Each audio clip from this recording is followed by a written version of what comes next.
मैं बड़े ही यकीन से कह सकता हूँ कि जो लोग चाय पीते हैं उन्होंने कभी चाय की न्यूट्रिशनल वैल्यू को जानने की कोशिश नहीं की होगी, कभी इसकी हिस्ट्री जानने की कोशिश नहीं की होगी। बस उन्होंने अपने माँ बाप को देखा कि वो चाय पी रहे हैं, अपने रिश्तेदारों को देखा और वो भी चाय पीने लग गए। और इस चाय की एडिक्शन को वो इतना बढ़ा चुके हैं कि आज अगर कोई उनसे ये कह दे कि चाय को छोड़ दें तो उन लोगों को ये लगता है कि चाय के बिना हम जिंदा ही नहीं रह सकते। तो इस वीडियो को पूरा देखें, आपको चाय की हिस्ट्री के बारे में पता चलेगा, इसके साइड इफ़ेक्ट का पता चलेगा और इसको कैसे छोड़ सकते हैं वीडियो के एंड पे मैं आपको वो भी बता दूंगा। और चाय को छोड़ना कोई इतनी रॉकेट साइंस नहीं है, जब मैं आपको बताऊंगा तो आपको लगेगा कि इस तरह से चाय को छोड़ा जा सकता है। और चाय के जब साइड इफ़ेक्ट आप सुनेंगे तो मैं बड़ी उम्मीद के साथ कह सकता हूं कि चाय को छोड़ने का ही दिल करेगा, इसको पीने का कभी भी आप फैसला नहीं करेंगे। और मैं सारी चीज़ें प्रूफ के साथ आपके साथ शेयर करूंगा। सबसे पहले हम चाय की हिस्ट्री के बारे में बात कर लेते हैं कि चाय स्टार्ट कब हुई थी, किसने इसको फाउंड किया था और किस तरह से ये ईजाद की गई थी। चाइनीज़ बादशाह शेननंग का दौर चल रहा था और ये खुद एक हर्बलिस्ट भी था। ये 2737 BC की बात है। ये एक हर्बलिस्ट और एक बादशाह था और इसके दौर में एक इसका ग़ुलाम था जो कि पानी को उबालने के लिए उसने एक बर्तन जो है वो आग के ऊपर रखा और ये आग एक दरख्त के साए के नीचे जल रही थी और उस दरख्त का नाम था कैमेलिया साइनेंसिस, जिसके पत्तों की आज भी चाय बनाई जा रही है। हवा चलने की वजह से उस दरख्त के पत्ते उस पानी में कुछ गिरे तो उन्होंने अपना रंग छोड़ा। जैसे ही रंग छोड़ा तो उस ग़ुलाम ने अपने बादशाह को जाके अर्ज़ की कि बादशाह सलामत, ये कुछ पत्ते पानी में गिरे हैं और ये रंग आ गया है पानी में। आमतौर पे ऐसा नहीं होता, जब कोई पत्ता पानी में गिरता है तो वो इतनी जल्दी रंग नहीं छोड़ता। तो ये पानी जो है वो कुछ हद तक ब्लैक हो गया है। तो आप क्या जानना चाहते हैं कि ये क्या चीज़ है, तो आप इसके ऊपर कुछ अपने टेस्ट वगैरह कर सकते हैं। तो बादशाह ने फैसला किया कि हम इसको कुछ लोगों को पिला के चेक करेंगे या इसको हम आज़माएँगे कि ये क्या चीज़ है। तो बादशाह ने जब उसको बड़े अच्छे तरीके से परखा तो पता चला कि ये एक कड़वी सब्ज़ी के तौर पे इसको इस्तेमाल किया जा सकता है। चाइना के जो लोग हैं वो कड़वी चीज़ें खाना पसंद करते हैं, अभी का तो नहीं पता लेकिन उस वक्त के लोग तो करते थे। तो इसका नाम जो है टी रखा गया और टी आप देख सकते हैं ये एक सिंबल है चाइनीज़ और ये सिंबल इसको दिया गया था, इसलिए दिया गया था क्योंकि इसको वो कड़वी सब्ज़ी कहते थे और चाइना में कड़वी सब्ज़ी को टी कहा जाता है, इसलिए इसका नाम जो है वो टी रखा गया था।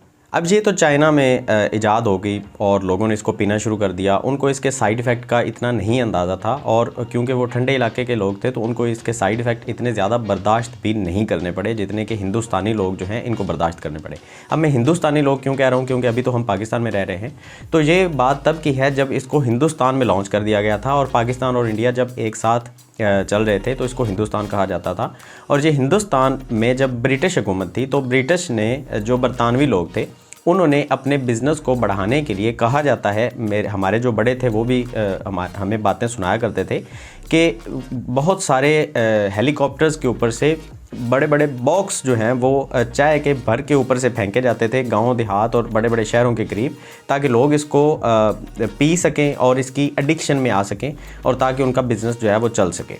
और ये मैं बात कर रहा हूँ 1850 की, जबकि इसको हिंदुस्तान में लॉन्च कर दिया गया था, लेकिन ये इतनी ज़्यादा सेल नहीं हो रही थी। इसकी वजह से इसको बार बार फेंका गया पाकिस्तानी और इंडियन जो लोग हैं इनको इसका एडिक्ट करने के लिए, और फ्री में बांटा गया। जब लोग इसके एडिक्ट हो गए तो लोगों ने इसको तलब करना शुरू किया कि इसकी ज़रूरत महसूस हो रही है, हमारी बॉडी में कैफ़ीन की कमी महसूस हो रही है। लोगों को पता तो नहीं था, लेकिन क्योंकि हमारी बॉडी ये मांग रही थी कि चाय अब हमें और चाहिए, तो उसकी वजह से लोगों ने जाके इसको ख़रीदना शुरू किया। और इस तरह से जो ब्रिटिश थे उन्होंने बड़ा अच्छा खासा यहाँ से मुनाफा जो है वो जनरेट किया पाकिस्तानी और इंडियन लोगों से। लेकिन क्योंकि इंडियन और पाकिस्तानी जो है इनके अंदर रिसर्च करने की इतनी ज़्यादा काबिलियत भी नहीं थी और इतनी ज़्यादा इनके पास इतना ज़्यादा नॉलेज भी नहीं था, जिसकी वजह से पाकिस्तानी और इंडियंस जो हैं इन्होंने बस चुप करके चाय की एडिक्शन को कबूल कर लिया, लेकिन इसके ऊपर कोई रिसर्च नहीं की। बहुत सालों तक चाय को सिर्फ पिया गया और इसके ऊपर कोई रिसर्च नहीं की गई कि इसके साइड इफ़ेक्ट क्या हैं, इसके बेनिफिट्स क्या हैं, या बेनिफिट्स हैं भी या नहीं हैं, और इसकी डोजेज क्या होनी चाहिए। वैसे तो पाकिस्तान में बहुत सारे जो ब्रांड्स हैं वो काम करते रहे हैं, उसमें जो है ब्रुक बॉन्ड की सुप्रीम, उसके अलावा लिप्टन या टपाल, ये सारे ब्रांड जो हैं वो काम करते रहे हैं। लेकिन अभी की अगर हम बात करते हैं तो पाकिस्तान में सबसे ज़्यादा इस्तेमाल की जाने वाली जो चाय है वो टपाल है।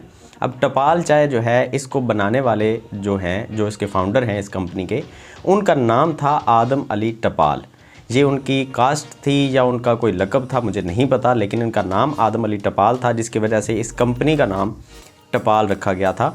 और ये जो कंपनी है ये 1947 में वजूद में आई और उसके बाद आज तक ये कंपनी चल रही है। और इसके 2-3 जो बड़े मशहूर किस्म के आर्टिकल्स हैं जिनको बहुत ज़्यादा इस्तेमाल किया जाता है, टपाल दानेदार के नाम से और टपाल फैमिली मिक्सचर के नाम से, ब्लैक टी जो है वो बड़ी मशहूर पाकिस्तान में टपाल की चल रही है।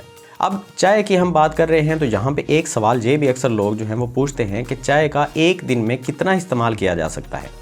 अब अगर आप यहाँ पे गूगल करेंगे ना तो आपको यहाँ पे ये नज़र आएगा कि चाय के 6 कप इस्तेमाल किए जा सकते हैं। उसकी वजह यह है कि चाय के 1 कप के अंदर, जो पाकिस्तानी या इंडियन टी है उसकी मैं बात कर रहा हूँ, इसके अंदर कैफ़ीन की जो डोज़ है वो 50 से लेके 80 मिलीग्राम तक होती है। और एक दिन में अगर किसी एक आदमी की अगर हम बात करते हैं कि उसको कितनी कैफ़ीन चाहिए तो आलमोस्ट वो 300 से 400 मिलीग्राम कैफ़ीन उसको ज़रूरत होती है। लेकिन बात यहाँ पे ख़त्म नहीं होती। अगर आप यहाँ पे सिर्फ़ और सिर्फ कैफ़ीन को काउंट करेंगे और ये समझेंगे कि चाय के अंदर सिर्फ कैफ़ीन है और आप उसकी कैफ़ीन की डोज़ की वजह से चाय के 6 कप आप रोज़ाना पीना शुरू कर देंगे और आप बाकी सारी चीज़ों को इग्नोर करेंगे तो ये आपकी सबसे बड़ी गलती होगी। क्योंकि चाय के अंदर आपको शुगर भी मिल रही होती है और चाय का अपना एक मिजाज भी होता है। अगर हम यहाँ पे हिकमत को थोड़ा सा मद्देनज़र रखें तो हमें पता चलेगा कि चाय का जो मिजाज है वो गर्म और खुश्क दर्जा चहारम के अंदर जो है वो फॉल करता है। और हिकमत के अंदर ये 4 ही मैक्सिमम दर्जे होते हैं किसी चीज़ की गर्मी, सर्दी, खुश्की या तरी को मापने के लिए। अब अगर कोई चीज़ दर्जा चहारम में खुश्क और गर्म है तो वो यूरेटिक भी होती है और उस गर्म होने की वजह से आपके लिवर और किडनी को बहुत सारे नुकसान पहुंचा सकती है। अब साइड इफ़ेक्ट की बात कर रहे हैं तो मैं आपको इसके जो कॉमन साइड इफ़ेक्ट हैं वो मैं बताना चाहूँगा और इसकी एक लंबी लिस्ट है। ये मैं अपनी तरफ से नहीं कह रहा, अगर आप गूगल करेंगे तो आपको यहाँ पे हेल्थलाइन जो वेबसाइट है या WebMD है, बहुत सारी ऐसी वेबसाइट्स हैं जिनके लिंक्स आपको गूगल के ऊपर मिल जाएंगे या और भी काफ़ी सारी हैं जिनके नाम अभी मुझे याद नहीं हैं, जो रिसर्च के दौरान मैंने पढ़ी हैं वेबसाइट बहुत सारी हैं जिनके ऊपर चाय के साइड इफ़ेक्ट्स लिखे गए हैं और प्रूफ के साथ लिखे गए हैं। जो लोग चाय का बहुत ज़्यादा इस्तेमाल करते हैं उनके अंदर जो कॉमन साइड इफ़ेक्ट्स हैं उनकी लिस्ट मैं आपके साथ यहाँ पे शेयर करने जा रहा हूँ। इनको आपने ध्यान से सुनना है और इसके बाद मैं आपको बताऊँगा कि इसको आपने छोड़ना कैसे है। चाय का सबसे पहला जो साइड इफ़ेक्ट है वो है मूड स्विंग होना। बार बार आपका मूड चेंज हो जाता है अपने बच्चों के साथ, अपनी वाइफ के साथ, अपने हस्बैंड के साथ, अपने माँ बाप के साथ, अपने दोस्तों रिश्तेदारों के साथ। और ये जो चीज़ है ये आप कभी भी इसका जो कसूरवार है वो चाय को नहीं ठहराएंगे। आपको ये लगेगा कि इसमें गलती जो है वो सामने वाले की है।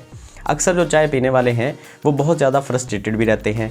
उसके अलावा स्ट्रेस बहुत ज़्यादा जल्दी उनको आ जाता है, छोटी छोटी बातों का बहुत तेज़ी से स्ट्रेस लेते हैं क्योंकि ये एडिक्टिव चीज़ है। जब आप इसको पीना शुरू करते हैं तो आप 1 कप पीते हैं तो आपको अगले दिन 1 कप की ज़रूरत महसूस होती है और जब आप काफ़ी अरसा 1 कप पीते रहते हैं 2-4 महीने तो आपको 2 कप की ज़रूरत महसूस होती है। जब आप 2 कप के ऊपर स्विच कर जाते हैं तो आपको आहिस्ता आहिस्ता से 3 या 4 कप की ज़रूरत महसूस होने लगती है। इसकी कोई लिमिटेशन नहीं है, जितनी आप ज़्यादा पीते जाएंगे आपको उससे ज़्यादा इसकी ज़रूरत महसूस होती जाएगी और अगर आप वो ज़रूरत पूरी नहीं करेंगे तो आपके सर में दर्द होना शुरू हो जाएगी। तो ये भी इसका एक साइड इफ़ेक्ट है कि आपके सर में जो दर्द है वो चाय की वजह से रहती है। और क्योंकि ये खुश्क होती है तो आपके अंदर ये पानी को टिकने नहीं देती, ये यूरेटिक होती है जिसको हम पेशाब आवर बोलते हैं हिकमत की ज़बान में।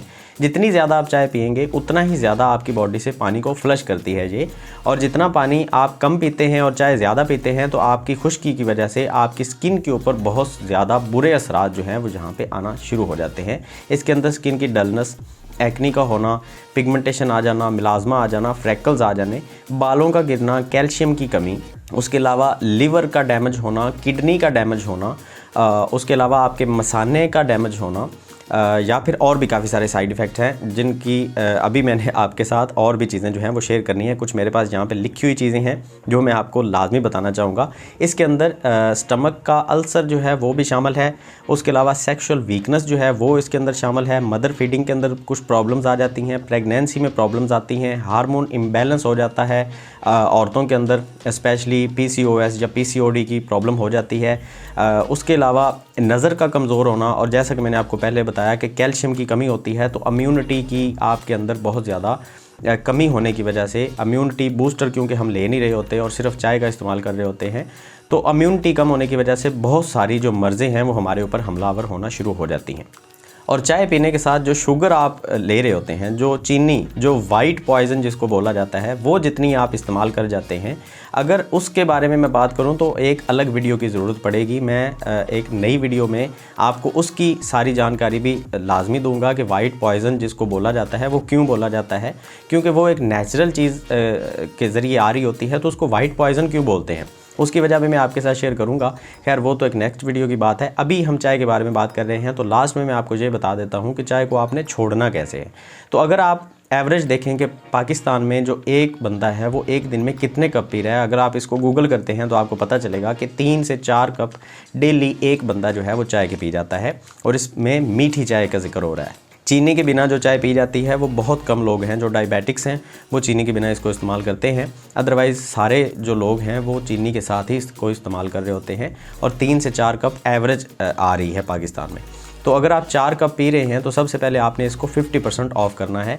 आप 2 कप के ऊपर आ जाएं और एक हफ़्ता आप सिर्फ 2 कप का इस्तेमाल करें। आप इसको अचानक से छोड़ने की कोशिश मत कीजिएगा, अदरवाइज़ आप इसको छोड़ ही नहीं पाएंगे, क्योंकि ये एडिक्टेड है। आपको लगता होगा कि सिर्फ शराब जो है वो नशावर चीज़ है और उसकी आदत पड़ जाती है, या जो हीरोइंस होती हैं, या जो है चरसी जो लोग हैं, या सिगरेट जो है वो बहुत ज़्यादा एडिक्टेड है। लेकिन आपको ये पता नहीं है कि चाय जो है इसकी एडिक्शन इन सारी चीज़ों से बहुत ज़्यादा है। बजाते खुद जो चीनी है इसकी भी एडिक्शन जो है वो बहुत तेज़ी से होती है। और चीनी का इस्तेमाल जब आप छोड़ते हैं तो आपके अंदर शुगर जो है वो इतनी तेज़ी से लो होना शुरू होती है कि आपको ज़रूरत महसूस होने लगेगी चीनी की बार बार। खैर इसके बारे में तो खैर बाद में बात करेंगे। तो अभी बात कर रहे हैं कि हम अगर एक हफ़्ता अपनी चाय को 50% कम कर देते हैं और एक हफ़्ते के बाद हमें फ़ील होता है कि अब 2 कप में हमारा गुजारा हो रहा है, तो आप ऐसा कर सकते हैं कि आप नेक्स्ट वीक में 1 कप के ऊपर आ जाएं और 1 कप को आप 1 या 2 हफ्ते लगातार पिएं, ताकि आपकी एडिक्शन जो है वो आहिस्ता आहिस्ता से कम हो और आपकी बॉडी में कैफ़ीन की जो कमी है वो आपको परेशान ना करे, आपको सर दर्द जो है वो शुरू ना हो जाए और आपको कॉन्स्टिपेशन की प्रॉब्लम ना हो। वैसे तो चाय पीने से कॉन्स्टिपेशन होती है, लेकिन जब आप इसको अचानक से छोड़ देते हैं तो कॉन्स्टिपेशन अचानक से बढ़ भी जाती है। तो चाय जितनी आप तेज़ी से छोड़ने की कोशिश करेंगे उतना ही ज़्यादा ये आपको परेशान करेगी। तो आपने इसको स्लोली छोड़ना है और साथ में पानी की जो इंटेक है वो आपने बढ़ानी है और फ्रूट्स का इस्तेमाल आपने ज़्यादा करना है, ताकि नेचुरल जो शुगर है वो आपको मिलती रहे और आपको ये आर्टिफिशियल जो शुगर है वाइट पॉइज़न इसकी ज़रूरत महसूस ना हो। जब आप 1 कप के ऊपर आएंगे तो बहुत दिनों तक आप 1 कप अगर पीते रहेंगे, उसके बाद आप ये कर सकते हैं कि उसमें जितनी पत्ती आप डालते हैं उसकी क्वांटिटी कम कर दें, उसकी मिकदार में थोड़ी सी कमी लेके आएँ। जब आप उसकी मिकदार कम करना शुरू करेंगे तो आपको फ़ील होगा कि कुछ दिनों के बाद कि अगर आप चाय नहीं भी पी रहे तो आपको कॉन्स्टिपेशन की प्रॉब्लम नहीं हो रही, आपको खाना सही से हज़म हो रहा है, आपको सर दर्द नहीं हो रही, आपका मूड स्विंग नहीं हो रहा, आपको स्ट्रेस नहीं हो रहा, आपको चलने फिरने में प्रॉब्लम नहीं हो रही। और एक जो साइड इफ़ेक्ट, बहुत बड़ा साइड इफ़ेक्ट है चाय का, कि आपके स्टेमिने में बहुत ज़्यादा कमी आ जाती है। अगर आप चाय पी के जिम चले जाते हैं तो आपको वहाँ पे एक्सरसाइज करने में बड़ी दिक्कत महसूस होती है। और ये चीज़ तो ख़ुद मैंने जो है वो आजमाई हुई है। मैं चाय का एडिक्ट हो गया था और ये आज से तकरीबन 6-7 साल पहले की बात है कि मैं चाय का बहुत ज़्यादा एडिक्ट था। तकरीबन 2 से 3 कप मैं डेली पी रहा था और उसी के साथ साथ मैं जिम भी जा रहा था, तो मुझे स्टेमिना की बड़ी प्रॉब्लम आ रही थी। मैंने चाय को रिप्लेस किया खजूरों के साथ, क्योंकि चाय के अंदर भी शुगर की मुझे एडिक्शन ज़्यादा हो रही थी और खजूरों में जो है वो शुगर बहुत ज़्यादा होती है, तो उसकी वजह से मेरे वो शुगर लेवल तो पूरा हो जाता था और चाय की एडिक्शन जो है वो मुझे बहुत कम हो गई उसकी वजह से, खजूर की वजह से।